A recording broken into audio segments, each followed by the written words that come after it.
मैं कांग्रेस पार्टी की ओर से फाइनेंस बिल पे बोल रहा हूं। फाइनेंस बिल बेसिकली टैक्सेशन से संबंधित होता है कि टैक्स कौन सा लगता है, कौन छूटता है और क्या होता है। अगर ये बजट देखें और जो सरकार ने प्रपोज किया है उससे ऐसा लगता है कि सरकार की, केंद्र सरकार की मंशा है कि salaried class, middle classes, common आदमी से एक एक रुपया ले लिया जाए किसी ना किसी टैक्स में, और जितने अमीर लोग हैं इस मुल्क के उनको छोड़ दिया जाए, उनको छूट दे दी जाए। मैं कुछ उदाहरण देना चाहता हूं कि कैसे ये केंद्र सरकार अब इनकम टैक्स ले ले। इनकम टैक्स देखें, चाहे टोटल अमाउंट देख ले, चाहे परसेंटेज देख ले, इनकम टैक्स वो टैक्स है जो इंडिविजुअल्स पे है। ये 19% है टोटल टैक्सेस का, कारपोरेट टैक्स 17% है। क्यों जी? इनकम टैक्स कैसे बढ़ गया? अच्छा, कारपोरेट टैक्स की ग्रोथ आपके 10 सालों में 2.3% हुई है, 4.28 लाख करोड़ से 10.2 लाख करोड़, और जबकि इनकम टैक्स पे आप लोगों को टैक्सेस इंक्रीज हुए 4.5% per annum in the same period, from 2 lakh crore to 11.8 crore. तो परसेंटेज ऑफ जीडीपी में कारपोरेट टैक्स 3.4 से 3.1 हो गया और इनकम टैक्स 2.1 से 3.5 हो गया।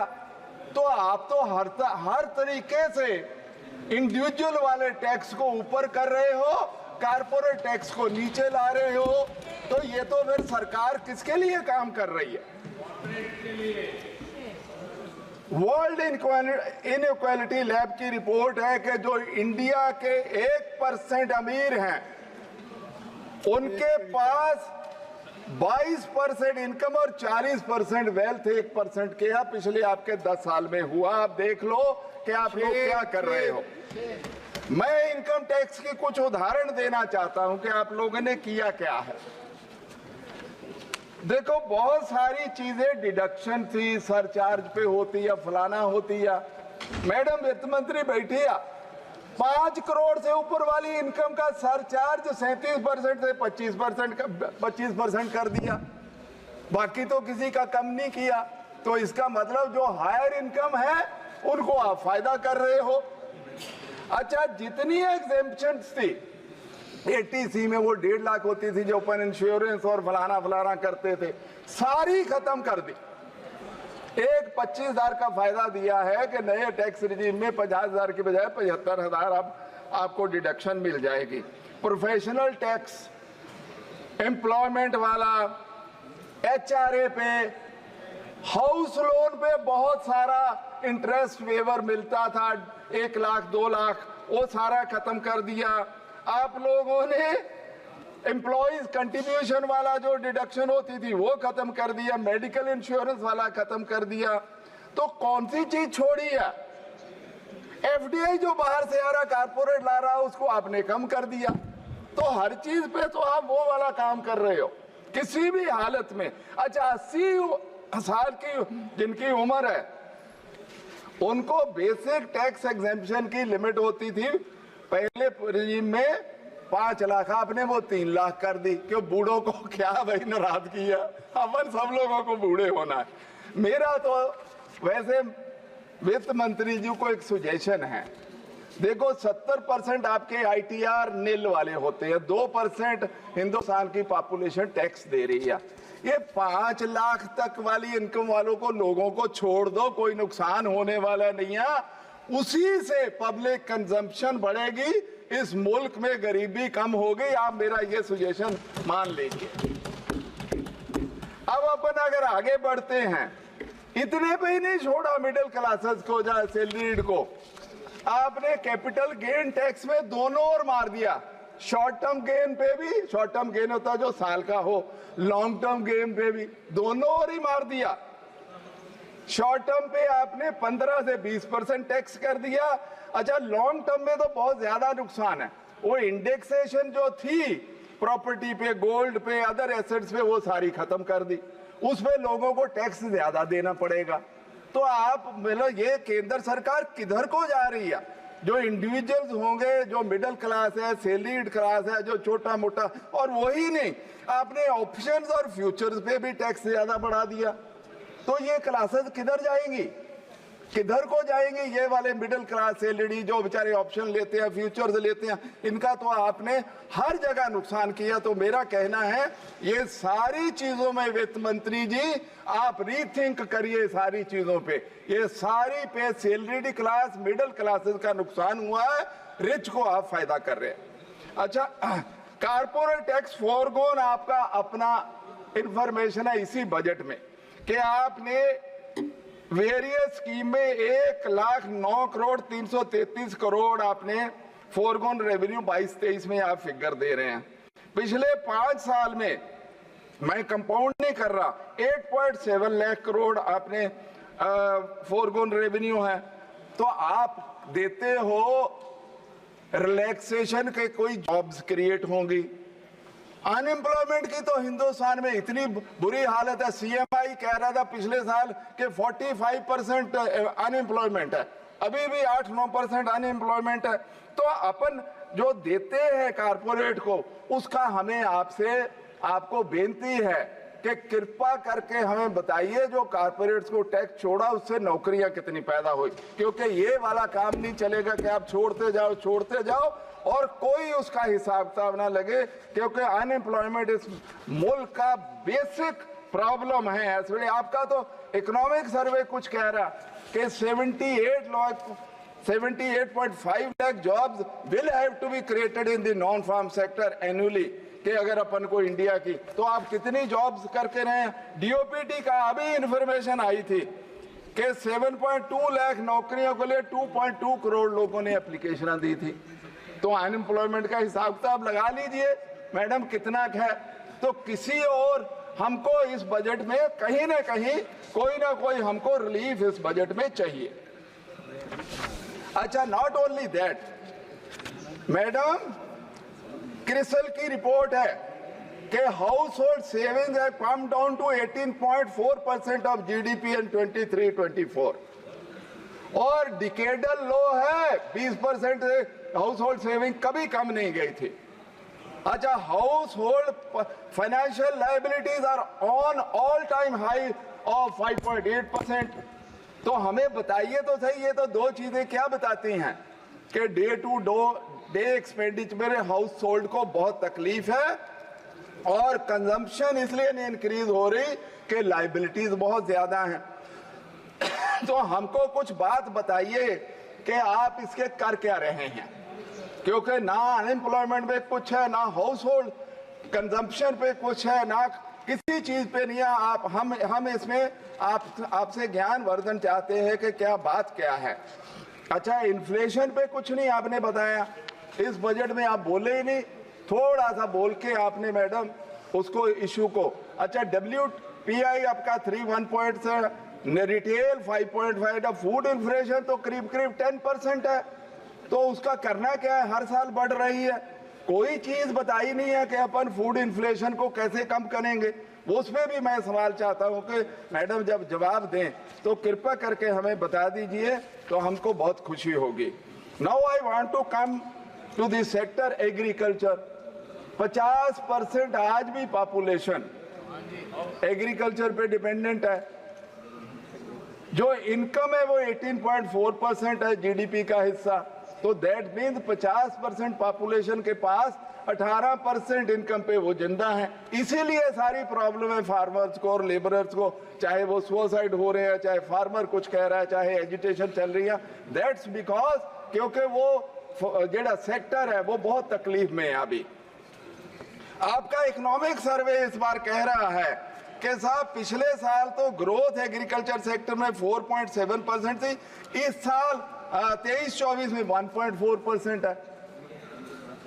तो सरकार के इतने सारे वादे कहां गए?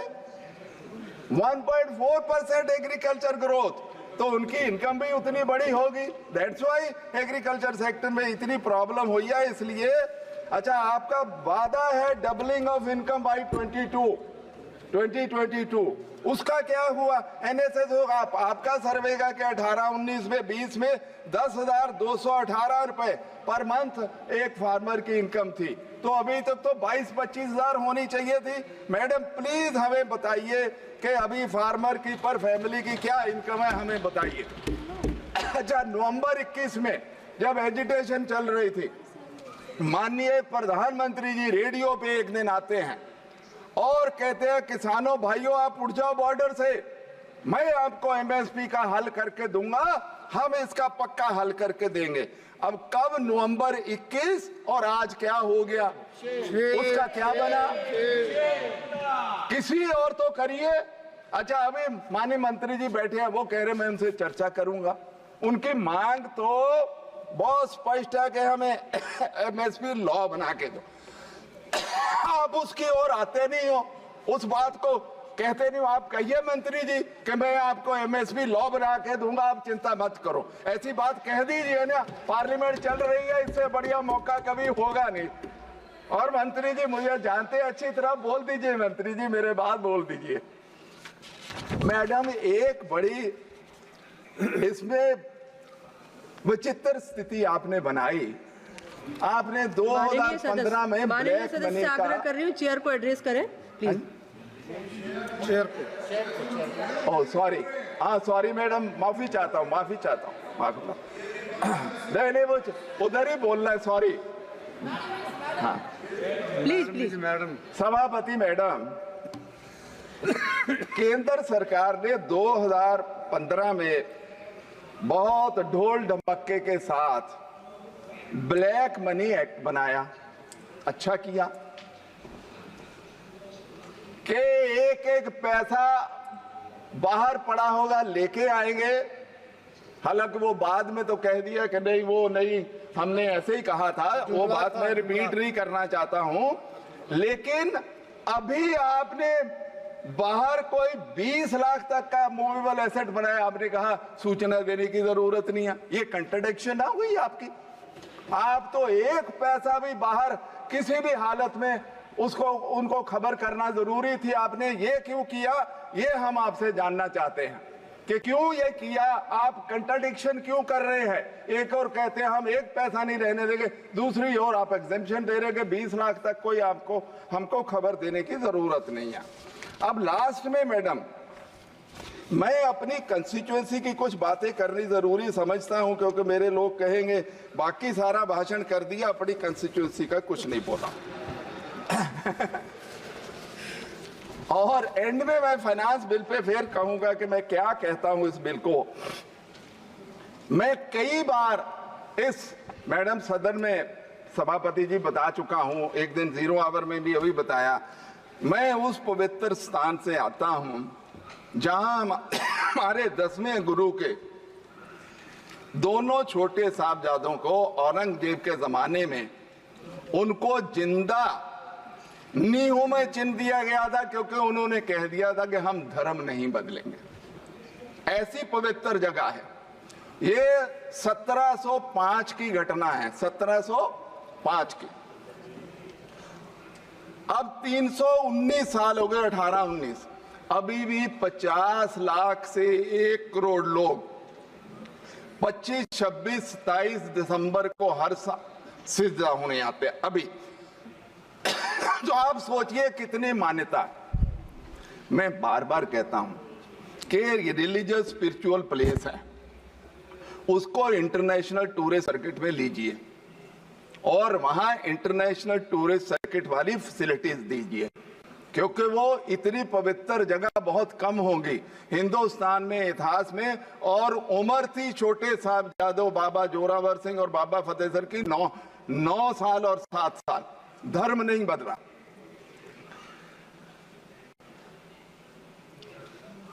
तो ये मेरा कहना है कि उसको इंटरनेशनल टूरिस्ट सर्किट की जगह दीजिए, इंटरनेशनल फैसिलिटीज दीजिए, ये सारी बातें वहां करने की जरूरत है। उसी तरीके से मेरी कंस्टिट्यूएंसी में कुछ एमएसएमई क्लस्टर्स हैं। मैडम साहब, मैडम वित्त मंत्री जी, सभापति जी, एक दो बार मिलके भी मैंने बात करी है। उनकी छोटी छोटी प्रॉब्लम्स है जीएसटी की, उनकी प्रॉब्लम्स है स्पेशल पैकेज की।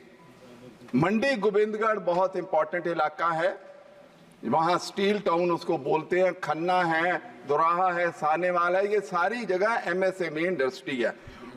उनकी लुधियाना के तो एमपी साहब पीछे बैठे हैं, तो उनकी बहुत सारी प्रॉब्लम्स हैं।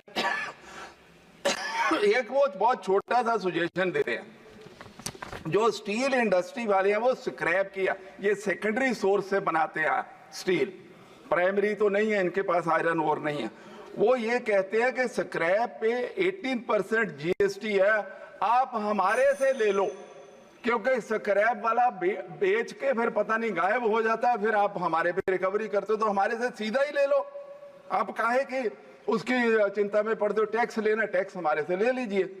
दूसरी बात, मैं मांगता आया हूं कि मेरे को मेडिकल कॉलेज दीजिए, एक ट्रॉमा सेंटर दीजिए, इंजीनियरिंग कॉलेज दे दीजिए, बहुत सारी बातें मांगता हूं, कोई मेरी मांग मानी नहीं गई है। आखिर के मैं ये कहना चाहता हूं मैडम, ये फाइनेंस बिल में जितनी टैक्सेशन प्रपोजल आपने दी, फाइनेंस पे बोलने दो, खुल के बोलने दो, ये जितनी प्रपोजल दी है, इसमें कोई भी कॉमन मैन के लिए अगर हो तो मैडम अपने जवाब में धन्यवाद गिना माननीय दीजिए। सदस्य, प्लीज। सारी की सारी रिच को सुविधा देने के लिए है, गरीबों के लिए, सैलरीड क्लास के लिए, मिडिल क्लास के लिए इस बिल में कुछ नहीं है। मैं इसका विरोध करता हूं।